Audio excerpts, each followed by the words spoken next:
What's going on? Welcome back to the channel. So today is June the 23rd. I want to give you a quick pre-market update over some hot movers and what big money is really focusing on today. Before we get into any of that, make sure you guys hit that thumbs up, and with that, let's get right to it. So starting off, we do have some manufacturing and service data points coming out. That's at 8:45. Current forecast is 52 and 53. 50 is a big benchmark and a key pivot. Anything below 50 shows more of a contraction. Anything above 50 shows more of an expansion. Aside from that, this whole week, for the most part, is just Fed speakers. So that in among itself could cause some volatility, but currently the futures are looking pretty A-okay. I know a lot of people were expecting like a massive sell-off, myself included, but from this analysis, it does look like the market already priced in the States kind of hitting Iran. So that is kind of an interesting twist I wasn't really expecting, but nonetheless, Dow is down 0.21, S&P down 0.12, and NASDAQ is down 0.02. One key thing to really watch for with the S&P is that 6,000 mark, as I mentioned in previous videos, because it did bounce off of that. I believe it was last Friday. So just watch for that if the market does start to build up some good momentum. But getting right to it, SOFI is down 1.45%. During the overnight, it was down, I believe, at the peak like 3.8. So this is why, as I've stated in the past, have a broker that has access to overnight trading. You can definitely take advantage of overreactions, not just with SOFI, but pretty much across the board. But today there isn't really anything planned associated to SOFI, so it's going to be linked to their technicals as well as just piggybacking off the broader market. I don't really anticipate shorts to be that active today, but 12.95% of the free floats being shorted, with it right now at 502 during the pre-market. It's trading between this R2 and this R1, 1489 and then 1442. It's going to be the next strong support levels, and then flip side 1519 and then 1566 is going to be the next strong target / resistance points. In my opinion, I do feel that SOFI is going to run up to this R2. I don't really see it, given the circumstances, justified for it to be above that, but you never know. Market seems to be doing its own thing today.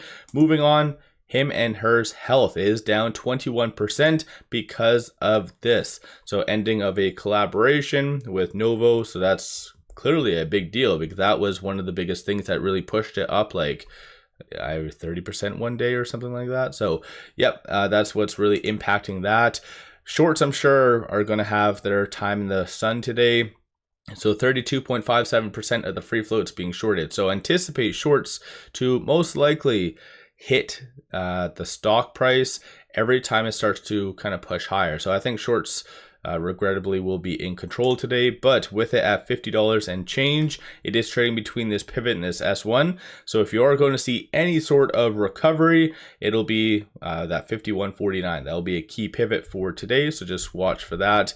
Flip side, I don't see that R1 or S1 being touched, so 64 or 38, I just don't see it being touched. And then moving on from here, CRCL. CRCL is getting a lot of attention from institutions. It is up 4.05%. No news, no SEC filings. Still, Ortex doesn't have any information as far as what they're being shorted or anything. It does indicate 11.29 million shares are on loan though, so something to keep in mind. But with it right now at 249, it is trading between this R3 and this R2. So 235 is going to be a strong support. 288 is going to be the next strong target / resistance. So this is one of the, I guess, longest run IPOs that I've seen. Normally by now they usually get sold off, so this one might be the real deal or potentially just might be delayed.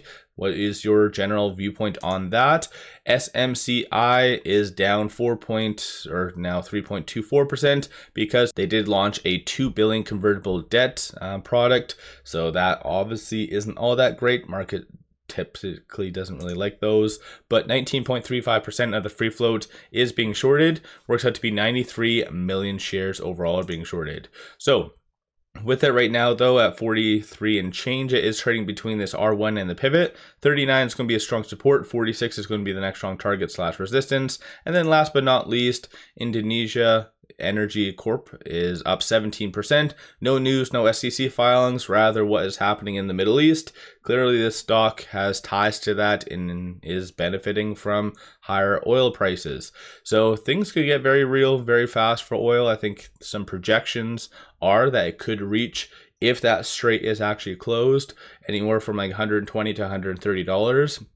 Currently, it is sitting at 74 and change. So this stock isn't that heavily shorted, so 9.8% of the free float's being shorted. If you're looking at trading it with it right now at 592, it is trading between this R2 and this R1, so 571 is going to be a strong support.